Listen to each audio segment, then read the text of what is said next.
Valheim then, it's been 2 years since this bad boy hit early access and Reggie's here to give it the old Cockney gamer treatment. Now let me tell you, this game is like a proper Viking feast, serving up exploration, building and survival on a silver platter. But hold on to your knickers, because after putting in over 100 bloody hours, there's one tiny game mechanic here that's just had more impact than a bloke swinging a mighty hammer, and it's holding Valheim back from reaching its full potential. So go on, brew yourself a cuppa and let's have a little chat in today's review.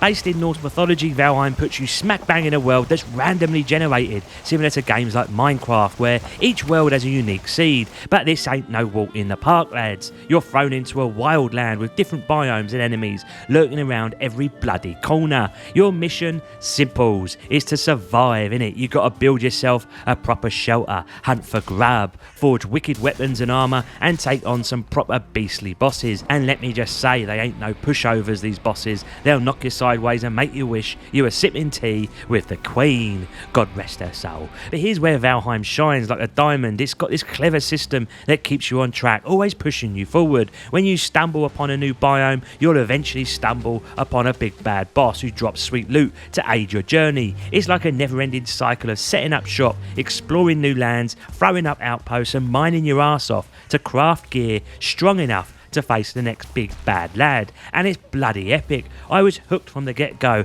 like a moth to a bloody flame as I ventured through those first few areas with pure bliss in my heart and understanding why Valheim got the praise that it so well deserved. What's more, you can play this with up to 10 mates, and I have to say, whilst you can solo this game, its best moments are for sure with other gang members. So let's dig deep into the nitty gritty of Valheim's systems. First things first, let's talk about building mechanics. Now Valheim gives you the tools to construct some proper structures using prefab bits and bobs. Even in its early access state, there's enough here to get your creative juices flowing and have you building epic shite in no time. But what really tickles my fancy is the authenticity of it all. You can't just go building willy-nilly without thinking about structure and support. Now mate, the game here has got your back though. It'll kindly show you a cheaty red colour when you've gone wrong, but don't fret, you don't need to be a bloody engineer to figure it all out. Just plonk down a beam that connects to the floor and boom, that roof that was red turns a lovely shade of green, meaning it can handle more weight. And as you progress and unlock more materials, you'll be building these massive bases fit for the gods. Take a gander here at Reggie's own base. It took him bloody ages to build with his mate Johnny Two Shoes. Look at that fancy dock for the boat, an open courtyard for all the smelting and crafting, a long hall for feasting and sharing tales of debauchery and pillaging, a kitchen for cooking up their hunts, and a proper bedroom for a good night's kip. Reggie's got himself a grand bed, while Johnny Two Shoes is stuck with a ramshackle bed in a box. Know your place, Johnny. As time goes on, you'll keep tweaking and adjusting your humble abode, and let me tell you, my pedigree chums, that's a game in itself. If you've got any inkling of interest in these types of games, Valheim is an absolute must play. Now we're talking survival, lads, and in Valheim you've got to learn to tough it out against the bloody weather. The elements will have an impact on your stamina regeneration, so having a cosy home with all the bells and whistles is vital. It'll help you find comfort and therefore recover quicker. And don't forget, you got to go hunting for wildlife like deer or boar, cook them up nice and proper, very much like finding one of Frank the Mank's minions down the East End. You'll be foraging as well, lads, gathering bits and bobs from the land. Before you know it, you'll be rustling up some proper grub that'll give you a boost in stamina and health for a good while. I quite like the fact that it's all about owning your Gordon Ramsay chef skills. Now the wildlife itself could use a bit more variety if you ask me, as you feel this land is just pure deer at times, and maybe a few more options for cooking up meals. In other survival games I'd often forget about the food and just lug around a sack full of bandages like the NHS had gone arse over tits. But not in Valheim. Cooking is an essential part of surviving, because trust me, you'll be dying a fair old bit. It's all about balancing that stamina and health. Everything from swinging your axe, chopping wood for materials, or even just running up a steep hill will drain your energy. So you've got to be smart about it and ensuring your character is up to scratch. Up until this point in the review, Reggie has been singing praises left, right and centre for Valheim, but here's where things take a bit of a turn for the worse. After sinking in countless hours,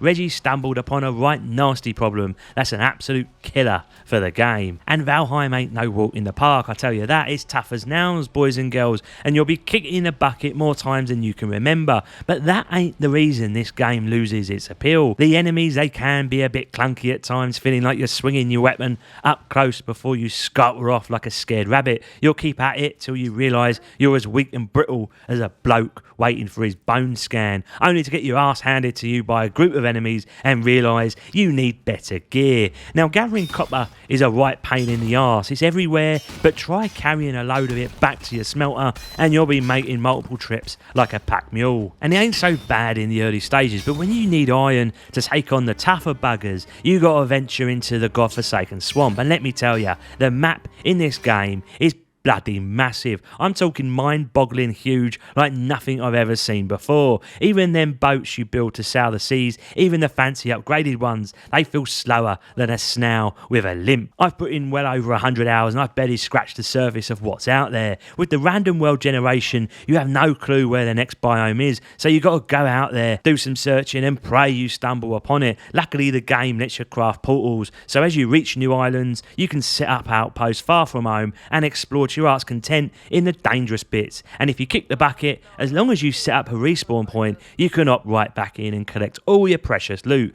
But bloody hell, if you forget to respawn in the right place, you could be a good 20 minutes away from your precious crafted armour. It's a right disaster, lads, because that means you might have to craft a boat all over again, setting you back another 45 minutes or so as you go about gathering the items and sailing your sorry ass back to where you died. Worse still though is if you accidentally wander into a high level biome like them bloody plains, you'll be getting attacked left, right and centre, and chances are you won't even reach your own corpse before you're dead again. But even with all this, no, this is not the biggest issue in Valheim. Now let me take you back to the importance of crafting new weapons and armour, especially that precious iron you find in the swamp biome. When you start getting close to being weighed down, you naturally want to go back through your portal to teleport home, right? Well, here's where the developers made a right cock up. They might think they're making it hardcore, but it's just dumb for the sake of dumbness, if you ask me. You see, any metals you mine can't be used through your portal, so you're forced to load up your boat, which could take a solid 5 to 10 minutes round trip from where you found that iron, and then you've got to sail all the way back home for another 10 minutes or so.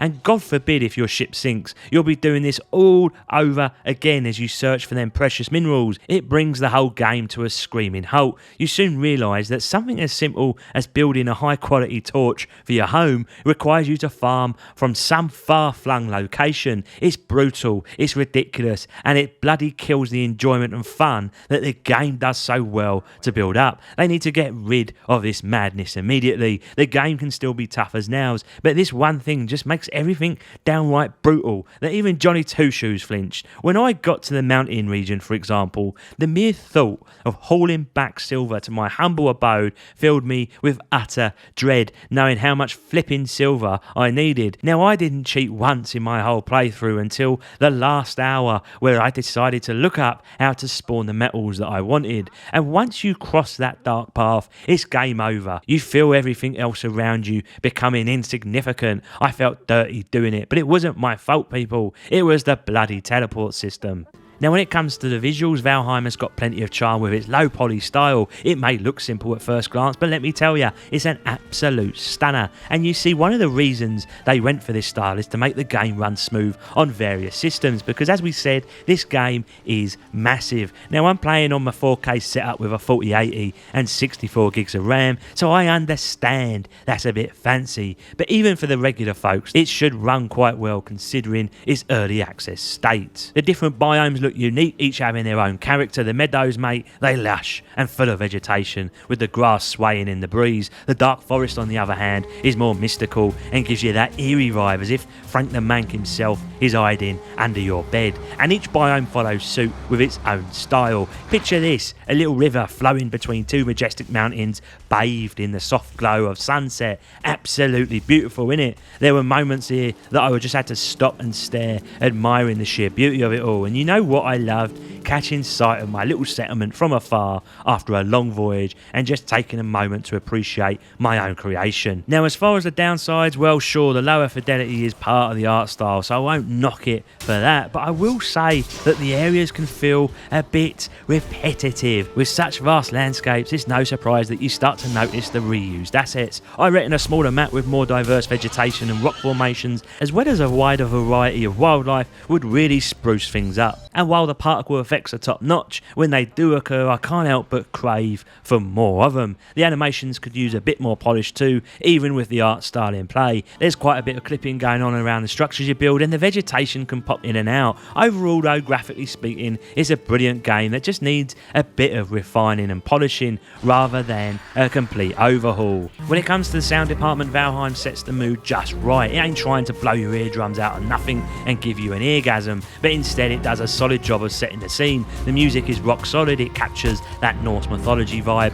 and each biome has its own unique sound. You come to love these tunes, especially when you reach your cosy home base in the meadows and it makes you feel all warm and gooey inside. That's what she said. I reckon the music can get a bit repetitive after a while though, considering the limited number of biomes on offer. After 100 hours of play, you do start wishing for a bit more variety and depth, but what you do here is still pleasant and it fits the atmosphere nicely. Now, when it comes to the ambience and sound effects, things take a bit of a dip. I must say, it's not that the sound effects are bad or anything, they do have their uniqueness to them, but they feel a bit flat overall. You hear thuds and the sound of slashing when you beat enemies, but there ain't much else going on here. The ambient sounds alright when you do hear them, especially the distant call of a deer, but for the most part, the environments don't feel as vibrant as live as they could be. I'd love to hear an extra layer of sound, more wind blowing, more variety in the weather sounds, and definitely more wildlife to make this place feel truly alive. When mixed with the music, Valheim can still stand tall, but if I have to give some real criticism, it's more about the lack of richness and diversity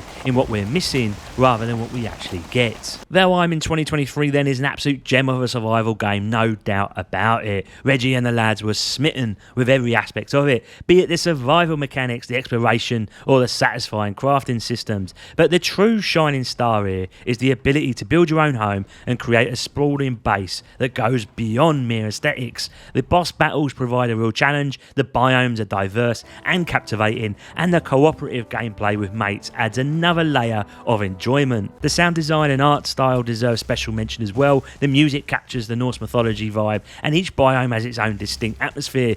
Graphically, Valheim's low poly style is visually pleasing, and there are moments of sheer beauty when you take in the landscape, especially when admiring your own settlement from afar. While there are some areas that could use improvement, such as more variety in vegetation and rock formations and finer animations and particle effects, the overall graphical presentation, it is impressive. However, as the lads delved deeper into the game, they uncovered some deep-seated issues that dampened the experience. The punishing difficulty, coupled with certain mechanics that made the game unnecessarily brutal, left them feeling frustrated and exasperated. It often seemed like the game was punishing them for the sake of it, rather than rewarding their perseverance. These issues, though, are fixable, and if the developers can address them before the official release, Valheim has the potential to become one of the greatest survival sandbox games since Minecraft. So, my lovelies, until next time, Reggie out.